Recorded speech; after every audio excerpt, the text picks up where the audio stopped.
যোগবিজ্ঞান মহাবিদ্যালয় 2011 চনত আমি ইয়াত আৰম্ভ কৰিছিলোঁ।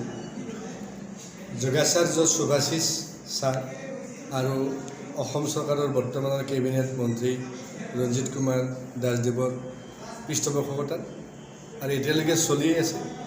আৰু এই অঞ্চলত আমি তেতিয়াৰ পৰা এতিয়ালৈকে প্ৰায় 500-600 ছাত্ৰ ছাত্ৰীক আমি শিক্ষা প্ৰদান কৰিছোঁ। ইয়াত বিশেষকৈ শিশুসকলক বা স্কুলত বা বিভিন্ন বিশ্ববিদ্যালয়ত আমাৰ কলেজবিলাকত আমাৰ যোগ শিক্ষকসকলে বিভিন্ন ধৰণৰ যোগৰ প্ৰগ্ৰাম বা প্ৰশিক্ষণ কৰিছে।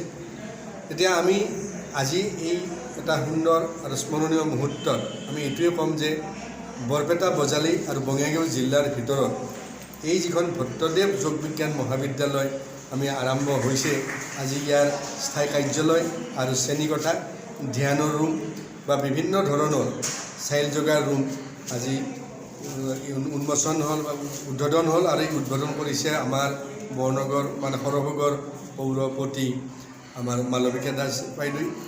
আৰু লগতে আমি এইটোৱে ক'ম যে এই অঞ্চলৰ বিভিন্ন বিশিষ্ট যোগৰ লগত জড়িত বিভিন্ন ব্যক্তিসকল, সমাজকৰ্মীসকল, আমাৰ যোগৰ প্ৰায় 30-40 জন আমাৰ যি ছাত্ৰ ছাত্ৰী, তেওঁলোকে আজি আহি আমাক যি ধৰণে অনুপ্ৰেৰণা দিলে, আমি আশা ৰাখিম যে বৰনগৰ অঞ্চলত এটা সুন্দৰ যোগৰ বাতাবৰণ বা আন্দোলন আৰম্ভ হ'ব।